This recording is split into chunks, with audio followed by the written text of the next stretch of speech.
Hello, and welcome to Boston.com's Cocktail Club. I'm Jackson Cannon, and soon I'll be joined by Brother Cleve, beverage director at Boston's Paris Seaport Bar and Creperie. Tonight, we'll be making cocktails with vodka, catching up about the restaurant and bar community, and of course, sharing some tips the pros use to make great drinks at home.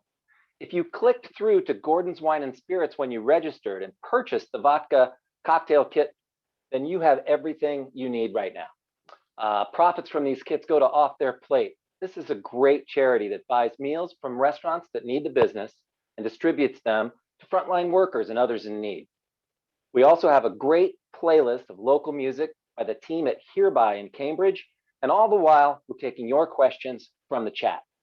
The ingredients you'll need tonight: your favorite vodka.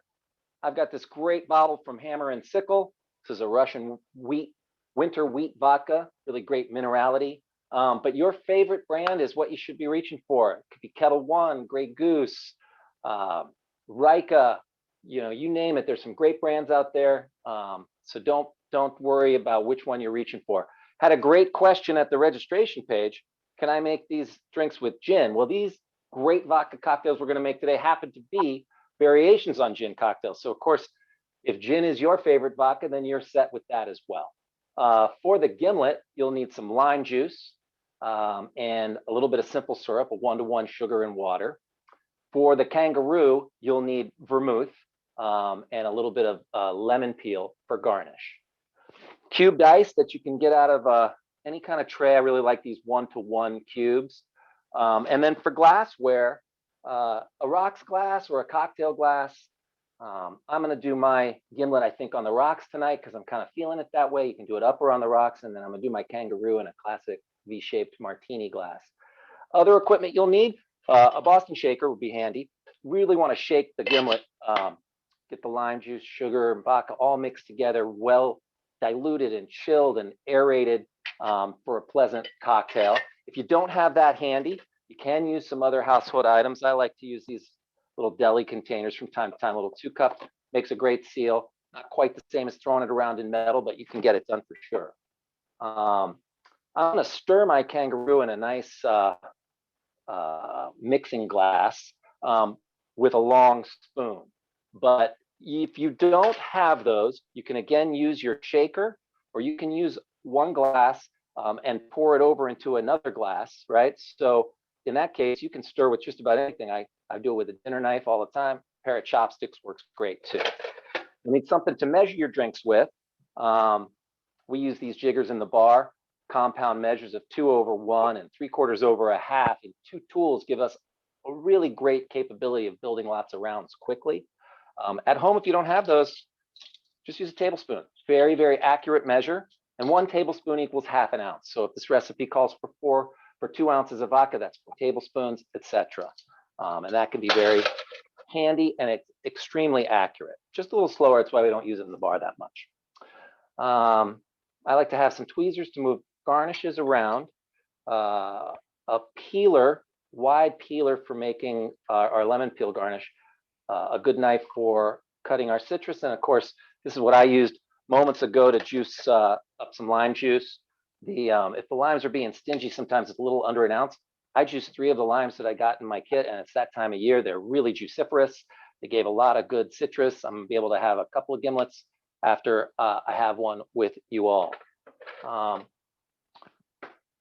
Strainer, I'll use the Hawthorne strainer here, probably. Tea strainer can kind of be coming in handy too. If you end up deciding to do like a variation on the gimlet and throw little herbs in the mix and get wild, that tea strainer kind of pulls all of that out of the mix, so it's nice to have one of those around. Okay, we're almost ready for Brother Cleve, often referred to as the godfather of Boston's cocktail scene. He spent much of his life traveling the world as a musician, DJ, record producer, and writer. Long fascinated with cocktails, he searched for lost spirits and built a considerable library of cocktail books while touring with bands in the 80s. In the 90s, he launched weekly live cocktail parties that wove together classic American cocktails and deep-cut dance music from around the globe. He was on the team that brought us the influential B-Side Lounge in Cambridge. That's a short version of a rich history, and he's still making it. Currently the beverage director at Paris Seaport Bar and Creperie. He can also be found virtually, teaching spirited classes, making tiki cocktails, or DJing groovy parties on Zoom. You can support him directly by hitting the tip jar. His Venmo is at Brother Cleve. He is an exceptionally knowledgeable bartender, a vodka enthusiast, and a dear friend. Welcome, Brother Cleve. Aloha! No tiki next. How are you, my friend? Yeah, it's not a tiki night tonight, but isn't it always? Yes, it is. Yes, it is. How are you getting along? Tell us about your current gig and your what's up to. Well, working with a lot of French spirits and having fun. Teaching myself sake as well, taking the type of course I like to take. I go out and buy all the booze and read a book about it and taste them all. That's the way I teach myself. Working a couple of days a week and helping my friend Palmer Matthews out sometimes over at Pearl and Lime in Quincy. And here tonight. They told me a great story that I was about you over there and how excited they were to have you part-time behind the bar. Of course, that reminded me of how you opened the B-side and just being there in the early days and all that like great information that you had that maybe the person shoulder to shoulder with you didn't yet about drinks. And they sort of like they told me the story like they kind of came to this realization. It's like, oh shoot, we can't have people at the bar right now. We're kind of sort of wasting you over there. We really want you out here like telling stories. And it just made me smile because it just was another example of like that understanding of what bartendering really is, right? It's like, yeah, it's definitely making the drinks and making them well, but it's connecting with people, sharing the legacy and the lore, and they were like, yeah, you can't do that over there. We need you out here. So of course you popped right out. Said, yeah, point me in the right direction. The venues change, but the mission remains. Yeah, exactly. Well, you gotta take every job that's available to go the full cycle. And I became a server at. I love it. I was pretty terrible out table side. I bet. Sorry. Say again. I was saying that the whole idea. I learned that from Dale DeGroff of telling the stories. Every story had a drink, and every drink had a story. The same deal, and he enthralled me back in the 90s with that. And I said, I'm stealing his act. And Dale and I are good friends now, and I've admitted to him years ago that I stole his act, and he said it was okay. Well, we don't like necessarily own this stuff. It's now a lot of that stuff is sort of common legacy and lore and legend. It's a lot of fun to see the actual work get done detailing the stories out, but sometimes I'm like, I'm only mildly interested in that. I'm just as interested, if not slightly more, in the lies that seem to tell the truth about some of these drinks. Those are great. There's lots of lies out there. Hey, are you getting thirsty enough to yeah, I think make a cocktail with me? Yeah. I'm gonna put a little ice in my glasses. I didn't do that when we were warming up, just enough to get a little kind of chill on them. Yeah. And I'll take us through a vodka gimlet, which is a really interesting pointed, I would say, departure, but it's more of like an entrance point for a lot of folks who are maybe a little skittish about trying out some of the fancy things that we do. I'm going to start with a couple ounces of my Hammer and Sickle vodka, light, clean, crisp. And this is one of those things where it's like I like to draw people in to what we do. And the distance from a vodka gimlet to a gin gimlet is bridged by, say, like a vodka gimlet with just like a little bit of mint in it. So if like you've already made this drink a bunch of times at home and you're thinking about some variations that you can do right in your place, this time of year I usually have that poultry mix, spice mix. It's got a little thyme and a little sage in it, and you throw a little of that in this drink and you are in a really solid territory. Sort of like a one botanical infusion if you do it that way. I'm keeping mine straight up tonight and pure, although I might be drinking it on the rocks. This is 3/4 of an ounce of lime juice that I squeezed just moments before we came on here. I like to squeeze a couple of pieces of fruit so that they kind of marry together just a little bit. And you can make a couple of different drinks out of that all mixed together. So if there's a little bit of different character and quality to the citrus, it gets mitigated, I guess. And this is a 1-to-1 simple syrup. Cleve, some of the folks were asking us in the chat about, should I make my own simple syrup? Can I buy it? And I think that there are some good ones to buy. You just got to make sure it's made from sugar and water. Yeah, that's why it is very easy to make at home, and it's cheaper than buying it in the store. It is just equal parts sugar and water. Just boil it and whisk it while you're doing it, and then turn the heat down, let it simmer for a few minutes, and then just let it sit and cool. Yeah, keeps in the fridge for months. Yeah. It's you got to start somewhere. It's why it has that name. All right. Are you doing yours up or on the rocks? I'm going to do mine up. All right, I'm going to do mine on the rocks. Quickly, I'm going to slice a couple of pieces of lime. I don't like a lot of stuff hanging off of my cocktail glass, but when I'm drinking something on the rocks, I usually like a little piece of extra lime in there. Over the course of the drink, it'll give off a little bit of the peel. And if you cut it in such a way that you're trying not to waste too much of it, you take just a little bit off the end, and then you just take a nice wheel or two, keeping it wheel, as we say. You still have like a substantial amount that you can juice for a cocktail. So if you're making one gimlet and you're looking for 3/4 ounce of juice, this is going to give it for sure. And I've made my garnish there as well. And then I can juice the drinks, the rest of the citrus. All righty. Get some ice in the shakers, and now the fun thundering herd. Are you with me, my brother? I am.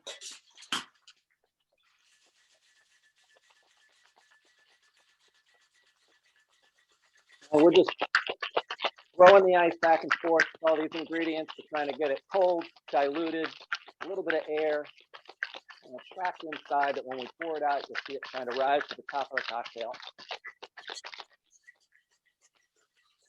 My tin is nice and frosted over. I don't want to waste that part of it. I'm going to go on to a little bit of fresh ice in my rocks glass. All right, and I'm using that tea strainer to double strain here to keep any little pieces of ice. Since I'm not using cold draft ice here, this is out of my refrigerator. So I don't like to have the little shards of ice on the top of the glass. Make the cocktail look really, really clean. And then you just tap the side of the tea strainer, get all the precious boozy out of there, and just leave the ice. And you do that. And then I am going to do a little, I just pre-cut this. I like a nice little lime wheel on this drink. It gives it a kind of tropical feel, even though it's not really a tropical drink, but I think it looks really nice with that. Oh, makes it bright. That's terrific. Cheers to you, Cleve. And cheers to all of you out there. So getting a couple of questions from our friends. Can we use key lime juice? Which kind? What do you key limes? Key lime juice is a little more astringent, so it works well. Like for instance, basically key limes, that's what you find throughout South America. So if you're making like a caipirinha or a pisco sour or something like that, that is what you really want in that. You can use it in this drink. It's not going to hurt it. It's just going to be a little more astringent. Yeah, I think that's one of the reasons, like, we all kind of like some of those classics that are built off of that lime flavor profile. When we get this far north, we tend to reach maybe for lemon, like in the pisco sour, which with key lime is great, but with regular lime is like a little bit wanting. So like you find yourself inserting a little bit of lemon in the mix to try and kind of get back to that profile. Mm-hmm. Yeah, this is nice. Also, we should point out that this drink with gin was actually created at Harry's New York Bar in Paris, which is where a lot of drinks were created, like the Sidecar and the Monkey Gland and the Scofflaw and the Bloody Mary and the Boulevardier, blah, blah, blah. But it wasn't done with gin, but they used to use a lime cordial, which unfortunately, what you can buy in the store right now for the lime cordial is mostly chemically based, and it really is not that great. You can find some craft people that do make a more organic, friendly version of it. There are recipes floating around. I remember the one that they used to drink had like so many ingredients, and it was like the list was this long on it. But this using the simple syrup and lime is quite good. But if you are in a cocktail specialty shop, you might want to check out some of the different lime cordials that are available and make this drink at home with that.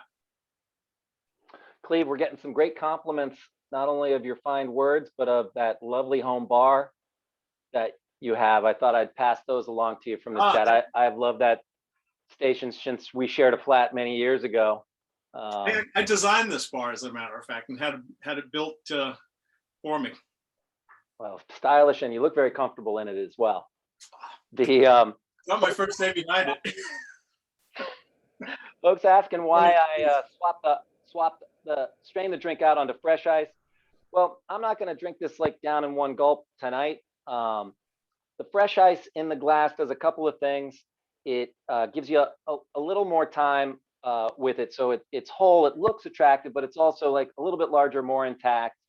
So in a game of moments, right? Like this buys you a few before the thing completely kind of slushes up. And I don't want to like encounter like a broken piece of ice that I shook on that drink. So that's why I always strain out onto fresh ice.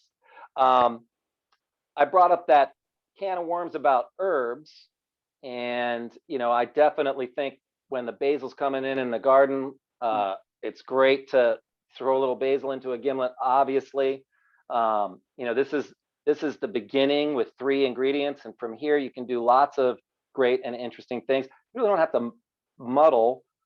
We figured that out kind of like looking for efficiencies or being lazy. I don't know which it was, a little bit of both.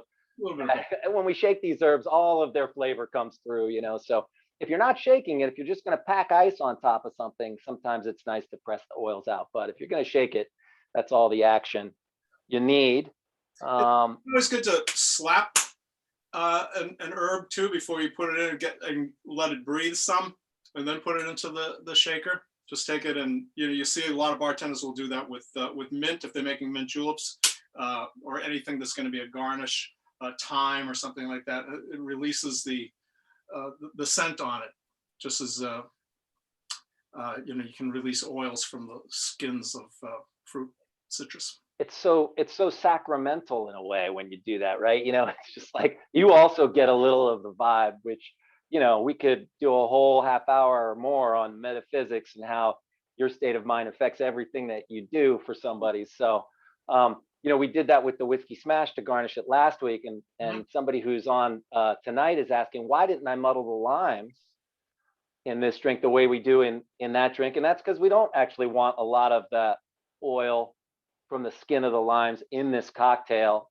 But if we did, or we're making it, there are plenty of drinks where we do muddle lime to do just exactly that, get juice and oil. But that's an interesting question. You got any favorite brands you want to share with the good folks out there in Zoom land? Of vodka? Yes, sir. Or of simple syrup? Well, what's funny is I'm remembering how you turned me on to Russian Standard when all those trips, and I mentioned that you're a vodka enthusiast, but maybe you should tell people just a little bit like how you come by, because there's a little bit of because vodka is so popular. I think when craft cocktail got some of its legs under it, there's a little bit of prejudice towards it, and you and I have been at this long enough to kind of see past that. But not everybody who's getting into this does. So they've maybe encountered people who didn't think vodka was a proper cocktail drink when we know better. So maybe tell us a little bit about that and some of your travels that led you to understand that. Yeah.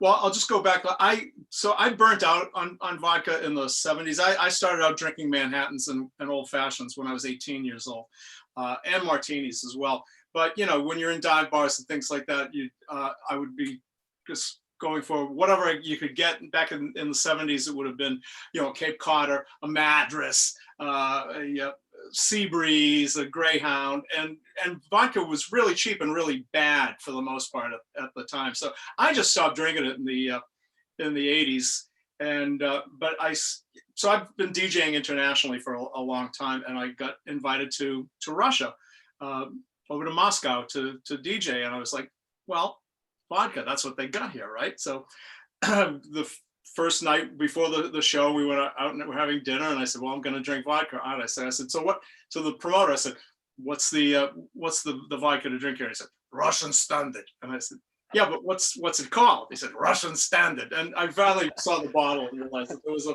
vodka called Russian Standard. And I had it, we just drank it straight at first, no cocktails, and with a little caviar on the side, of course. And it was phenomenal. It really changed my worldview on this drink, because I didn't taste like all this alcohol that most of the cheap vodkas, you just take bad, like almost rubbing alcohol. This, I could taste wheat. And I was like, wow, this is quite different. So I was bringing it back. I went over there numerous times, as you remember, and was DJing these shows, and I would always bring a few bottles back. You could carry them on the plane back in those days. But then it came out in the US, and I remember I was all excited, and I bought it, and I came back and I had to the house and I drank it, and I remember, this doesn't taste right. And so you were living downstairs. I went down and I knocked on your door. I said, will you come upstairs? And we did a blind taste test, and I put both in front of you. I said, this is supposed to be the same spirit. You tell me if it is or isn't. And of course, we both agreed that it wasn't. So, since that time, there have been more interesting vodkas that have come out. This actually is quite nice. I do like this Hammer and Sickle, and it's a bargain in its pricing. There's a Russian one. I really like this full wheat Russian style. And there's one called Zyr, Z-Y-R, that I like quite a bit. That to me tastes as close to that Russian Standard and some of the things I was drinking in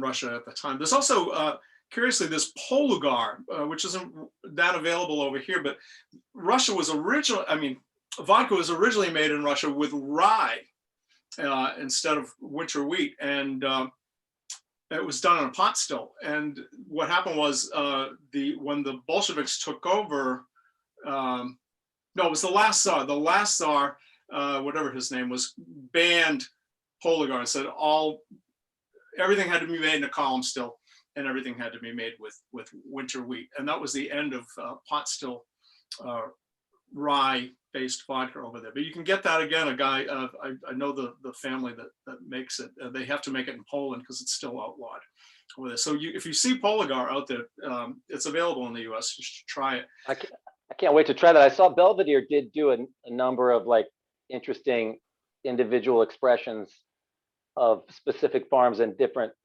and pot still methods and stuff like that. I don't know if you got to taste through that line. No, it's and what you said about like not liking vodka because of drinking kind of the trashy stuff and in poor presentations, and then getting to discover it in kind of a purer form is really resonates with me, and especially does in terms of this cocktail that you chose to lead us on, which I think we should get into, because the quality of the spirit really does speak in something like stirred and simple like this next drink. You up for it? You take us through? Yeah. So it's curious, so this one of the little books, I've got, I don't know, about 750 cocktail books here, but this is the book that this was found in. This is Crosby Gage. It is the Standard Cocktail Guide. This is from 1944. Crosby Gage was a a sort of a bon vivant and a drinks and food writer. He also wrote Crosby Gage's Cocktail Guide and Ladies' Companion back in 1941. There's Crosby there on the back cover, if you can see him there. But this is one of the first books that has vodka in it, and it's vodka of versatility, it says on the page there. And the first one was the Kangaroo. And I looked at it, I said, vodka and dry vermouth. This was, I probably got this book in the 80s. I said, vodka and dry vermouth, that's a martini. What the hell are we talking about here? And, but of course, the idea, especially back in the 40s and even before, in the golden age from the 1850s through the 1920s, if you changed one ingredient, you changed the name. Nowadays, that's not common. But so this was martini, but he couldn't call it a martini. A martini, first shows up in Lewis's Mixed Drinks that was published here in Boston in 1904. Lewis Merkenstrom, I always screw up his name, but he worked at the Marliave, which is still there on St. Paul Street and Bromfield. And this has the very first dry martini recipe in it. So that was the martini before it was the Martinez. So let's get onto this. So yes, it is nice. I had tried it, originally with the crappy vodka that was available at the time. Let me get my glass, my tools here. They're behind me. And let me ice this down. But it is really nice with this Russian vodka in it. I'm going to say a quick thing about vermouth too. So we are using the Noilly Prat here. Noilly Prat was the first vermouth that was made in France. Vermouth was originated in Italy around 1756, but this was around 1804, I believe. 1824 is when they use. They didn't add any color to it. Now, this is the extra dry, which you mostly see. This is only sold in the United States. If you happen to be in a liquor store and see this other version that says original dry, this is the actual French version of it. This is what they drink. If you order Noilly Prat anywhere in the world, except the United States, this is what you'll get. It's a different flavor. This was made for American martinis. It's a lot drier. It still is very nice in this drink. This has a much richer herbal flavor. So if you see it, $11.99 for a liter. So, it's a bargain. Just a different label, original dry, or sometimes it says original French dry. All right. So all of this, the dry vermouth and sweet vermouth are so on such a continuum to me that like the nomenclature of that couldn't be more confusing. Extra dry or original dry. Oh, I know, which is why it never really sold in this country. They originally dropped this version, the extra dry, and just had that everywhere. And that didn't seem to work out to their martini fans. The extra dry of the 1950s, which was after they stopped calling it a Kangaroo, and they also took the vermouth out. So that was the sort of Mad Men era, we'll say. We've got 2 ounces here that we're going to start with of the Hammer and Sickle. That came from, a lot of people had said that the reason the vermouth disappeared in the martini, in the vodka martini, was because vermouth and vodka actually don't go together as well as vermouth and gin. That may or may not be true. I think we're going to prove that that's not true right now. I think the issue was that most vermouth in this country sits on the bar rail open for a year or two, when it really only lives for about 6 weeks. It goes bad. So you were always drinking rancid vermouth. 1 ounce of vermouth in this drink right here. Well, and between that and the sort of the person looking for more alcohol. Well, yeah, that's true. Rather than more flavor, and then the brands being sort of, as they became bigger, it's like everybody sort of playing their part in this cycle that just makes the vermouth worse, which just makes people like it less. Exactly. And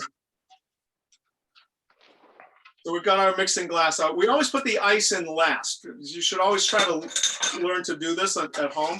You don't want to be pouring more alcohol over ice. Obviously, you need ice because water it needs to dilute into it to actually make a cocktail. The water binds the other ingredients, but you don't want to be pouring alcohol over the ice. So it's always best to put the ice in last. And if in a mixing glass situation, put in as much as you can, because the chill rises in the mixing glass. So and yeah, most of the dilution happens pretty soon, and not at the end of the stirring. So extra ice at this point, when the temperature's dropping because of it, doesn't equal extra dilution, just equals extra cold.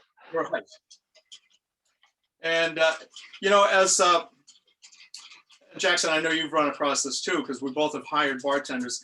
When you have people that are brand new and they try to stir and they really don't know how to do it, and it's interesting that it takes a while for people to learn how to do it. But I think of it as one of those life skills, like sewing a button or searing a steak. Everybody should know how to do it, but maybe you can explain it in a way that folks can get on board with us. Yeah, it's some people would say it's like chopsticks, but it's a little different. If you take your bottom, your fourth and fifth, your ring and pinky, and put them and open them up, do like a Mr. Spock thing. I can't do it with that hand. I can do it with this hand. Okay, but put it in between your third and fourth fingers, and the idea is to just sort of let it roll. Hold it with your thumb up at the top here, and just sort of let it spin. You're not really moving much of anything. You're moving your wrist a little bit and your fingers, but it's just it just flows and it goes around and around very, very handily. There. It's so hard to get. Once I realized if I kept the spoon sort of pressed to the outside of the glass, right, exactly, and then just sort of let my body make sure that it stayed there, it got easier. Yeah, you fortunately, can this on is the bottom of the glass as well. That's fine. You don't have to be raising it up or anything. And we want to do this about 30 seconds. You can touch the side of the glass to test it, and when that's cold, that's going to be good. So let me get the ice out of this glass, and I'm going to use a julep strainer.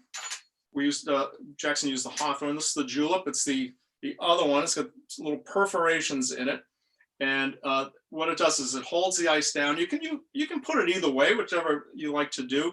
You can put it in this way or in this way. I usually do this way, just holds it a little easier, and just grab the top of it and keep it secure, and just pour.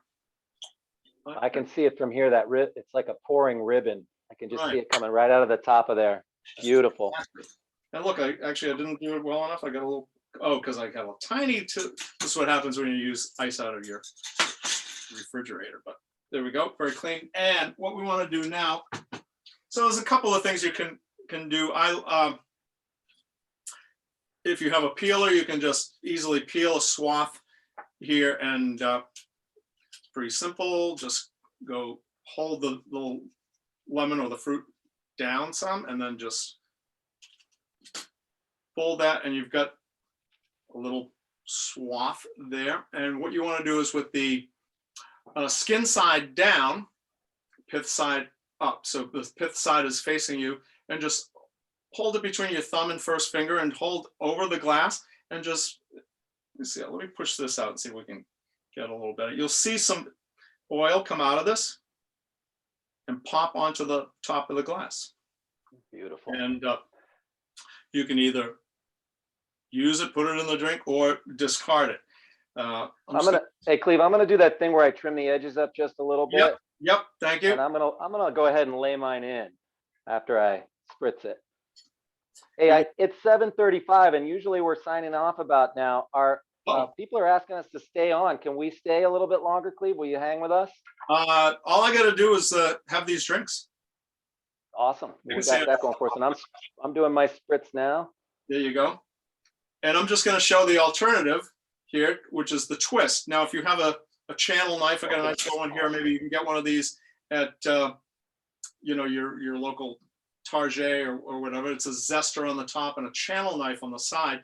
And what you can do is you got to kind of, to make a twist, hold it tight, the fruit, and then you got to kind of stick it in and get it going. And then you got to really push in on it while you're making this twist, and you just go fairly slowly and steadily around the fruit, like I'm doing here, and You don't want to get as that far as thing you where it want, gets you thin just in the middle, right? pull right from there. So you've got a nice twist.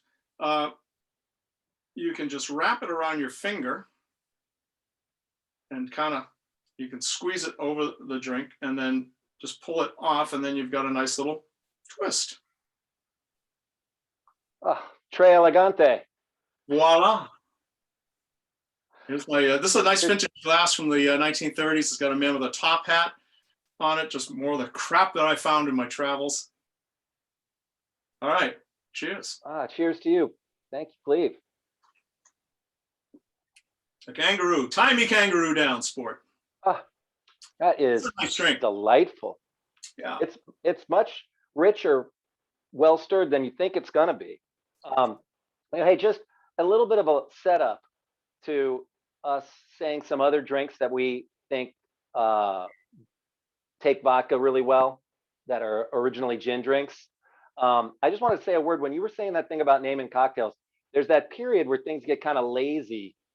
The lazier version of that is like the vodkatini and the Kaparuski, or the what did they do for the what did they do for the Negroni? It was something like that. Just trying to tell you, like Russianizing the name right. to make it sound like it's vodka. And that reminds me about how, when I was trying to get people interested in these drinks that we were interested in, and printing the menus at Eastern Standard and trying to turn people onto it, if somebody came in and said, I'll have a vodka martini, you just could not have a discussion about how they want it.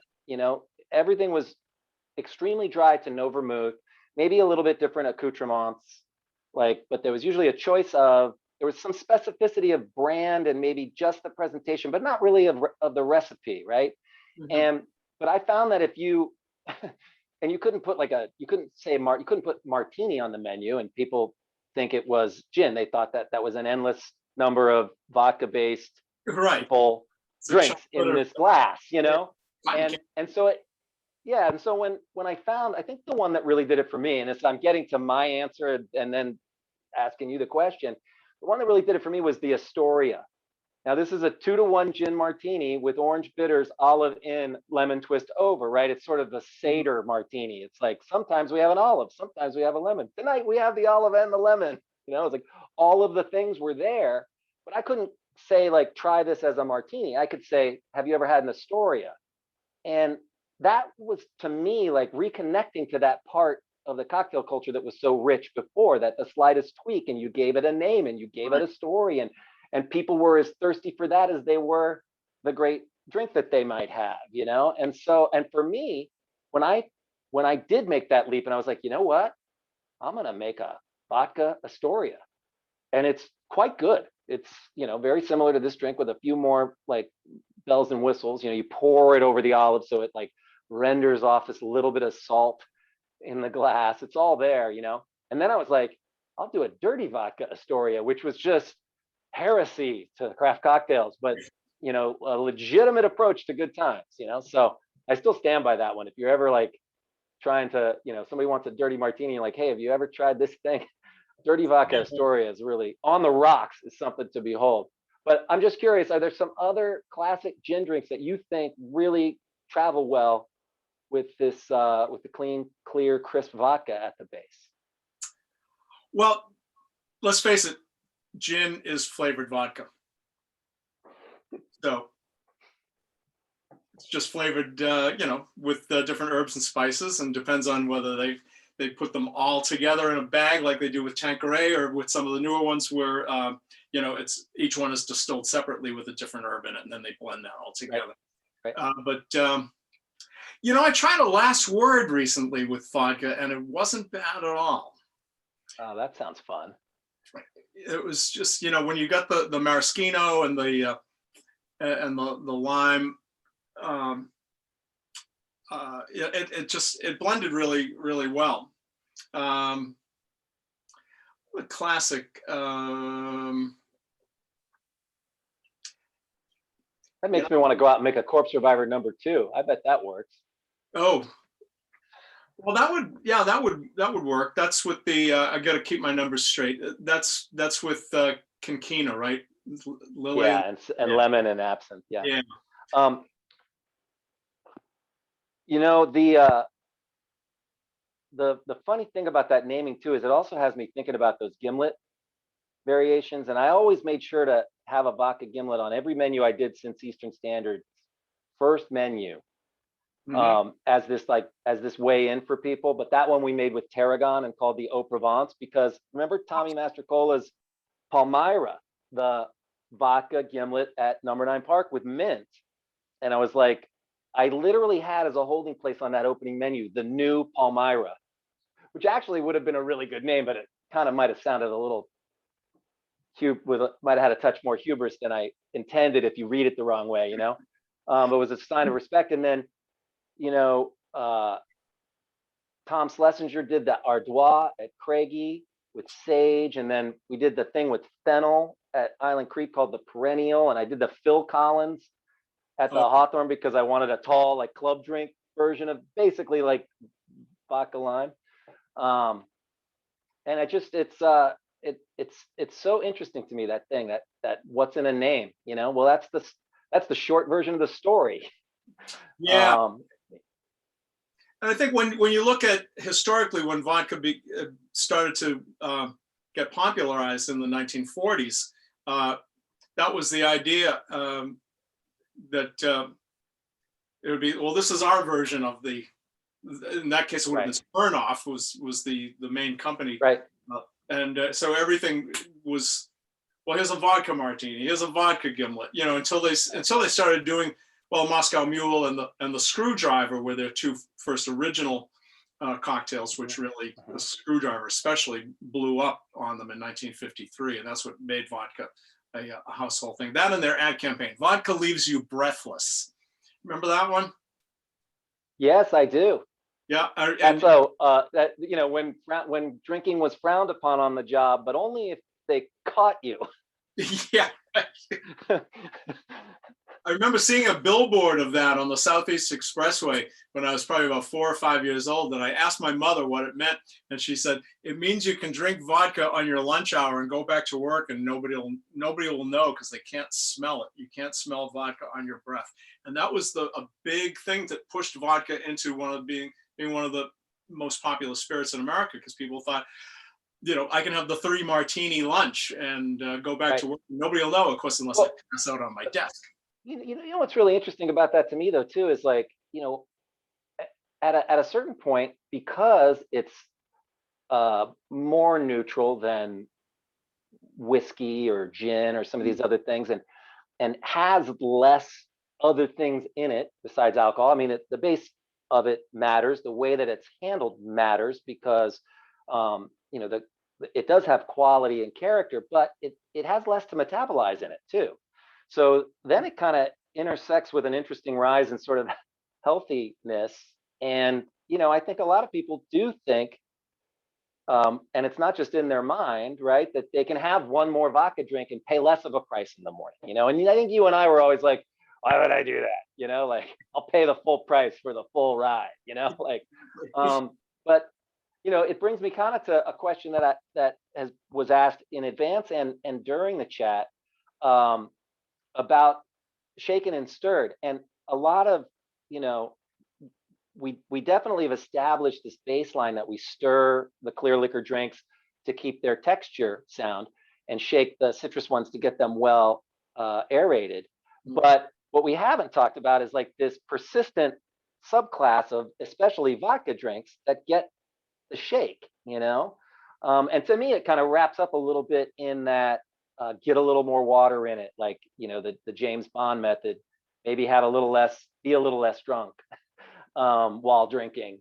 But I was curious your thoughts about that. Why are there some of those vodka drinks to be shaken? What's the difference in effect? And, you know, is this something we should explore?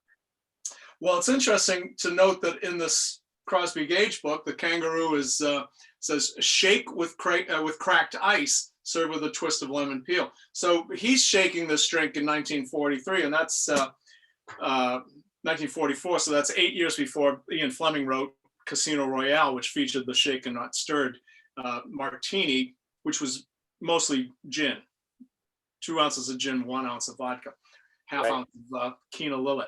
But I think which Bond book do they switch to vodka in? This might be something you remember.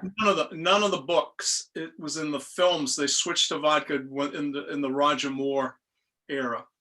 Right. The Connery ones, like Dr. No was the first movie, but Casino Royale, well, the way they made that movie was not like the book, but that was the original book. But it was, as I say, it was vodka added to the gin. My theory on all this, by the way, is that here was James Bond who's fighting like Smersh and Russians and Soviets, and what's like the weirdest thing he can do? It's to drink a Russian spirit, and I think that was an inside joke in Ian Fleming's mind. Ian Fleming drank a lot too, so that's well, my.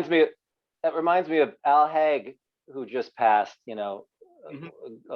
A lion of public service, regardless of your political affiliations. But when he was interviewed in Playboy, and he was smoking a Cuban cigar at the height of him championing a policy of containment around Cuba, they were like, "Aren't you a hypocrite for supporting Castro's regime?" And he said, "I prefer to think of this as burning his crops to the ground." Hey, Cleve, I think that's all we have time for, but our guests and our friends are begging me to invite you back, which I surely will, and I hope you can join us again. Yes, indeed. This has been a real treat for me and for everyone on. I appreciate it. And that's Cocktail Club for tonight. Thanks so much for being here. I got to put Stick my around. Russian hat on. I love this.